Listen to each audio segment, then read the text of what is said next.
വിമാനത്തിൽ യാത്ര ചെയ്യുന്നവർക്ക് ഇതാ ഒരു സന്തോഷ വാർത്ത. നിങ്ങൾ ഒരു ഫ്ലൈറ്റ് ടിക്കറ്റ് ബുക്ക് ചെയ്യുകയും എയർലൈൻ കമ്പനി അത് റദ്ദാക്കുകയോ വൈകുകയോ ചെയ്താൽ ഇനി വിഷമിക്കേണ്ട. ഫ്ലൈറ്റ് റദ്ദാക്കുന്ന സാഹചര്യത്തിൽ എയർലൈൻ കമ്പനി ബദൽ സർവീസ് ഏർപ്പെടുത്തുകയോ അല്ലെങ്കിൽ ടിക്കറ്റിന്റെ മുഴുവൻ തുകയും തിരികെ നൽകുകയോ ചെയ്യും. മാത്രമല്ല, യാത്രക്കാരന് അധിക നഷ്ടപരിഹാരവും എയർലൈൻ കമ്പനി നൽകേണ്ടിവരും. ഇതിനു പുറമെ ബദൽ വിമാനത്തിനായി കാത്തിരിക്കുമ്പോൾ യാത്രക്കാർക്ക് ഭക്ഷണവും റീഫ്രഷ്മെന്റ് സൗകര്യങ്ങളും നൽകും. വ്യോമയാന സഹമന്ത്രി ജനറൽ വി.കെ. സിംഗ് ആണ് ഇക്കാര്യം അറിയിച്ചത്.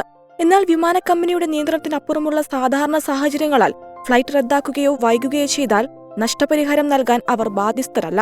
ഒരു വിമാനം 2 മണിക്കൂർ വൈകിയാൽ യാത്രക്കാർക്ക് സൗജന്യമായി ലഘുഭക്ഷണം നൽകും. ഒരു ഫ്ലൈറ്റിന്റെ ബ്ലോക്ക് ദൈർഘ്യം 2.5 മുതൽ 5 മണിക്കൂറിനും ഇടയിലാണെങ്കിൽ അത് 3 മണിക്കൂറിൽ കൂടുതലാവുകയും ചെയ്താൽ ഒരു യാത്രക്കാരന് റീഫ്രഷ്മെന്റിന് അർഹതയുണ്ട്. 6 മണിക്കൂർ വൈകിയാണ് പുറപ്പെടുന്നതെങ്കിൽ കുറഞ്ഞത് 24 മണിക്കൂർ നേരത്തെ അറിയിപ്പ് എയർലൈൻ നൽകേണ്ടതുണ്ട്. കൂടാതെ മറ്റൊരു ഫ്ലൈറ്റോ അല്ലാത്ത പക്ഷം മുഴുവൻ റീഫണ്ട് എയർലൈൻ നൽകണം. ഏവിയേഷൻ മന്ത്രാലയത്തിന്റെ ചാർട്ടർ അനുസരിച്ച് വിമാനം റദ്ദാക്കുന്നതിനെക്കുറിച്ച് 2 ആഴ്ച മുമ്പോ അല്ലെങ്കിൽ ഷെഡ്യൂൾ ചെയ്ത സമയത്തിന് 24 മണിക്കൂർ മുമ്പോ അറിയുന്ന ഉപഭോക്താക്കൾക്ക് മറ്റൊരു ഫ്ലൈറ്റോ ടിക്കറ്റ് പണം തിരികെ നൽകുകയോ ചെയ്യണമെന്നാണ് നിർദ്ദേശം. തടസ്സങ്ങൾ നേരിടുന്ന യാത്രക്കാർക്ക് ഉചിതമായ പിന്തുണയും നഷ്ടപരിഹാരവും ലഭിക്കുന്നുണ്ടെന്ന് ഉറപ്പുവരുത്തുകയും യാത്രാനുഭവം മെച്ചപ്പെടുത്തുന്നതിനുമാണ് ഈ പുതിയ മാർഗനിർദ്ദേശങ്ങൾ കൊണ്ട് ലക്ഷ്യമിടുന്നത്.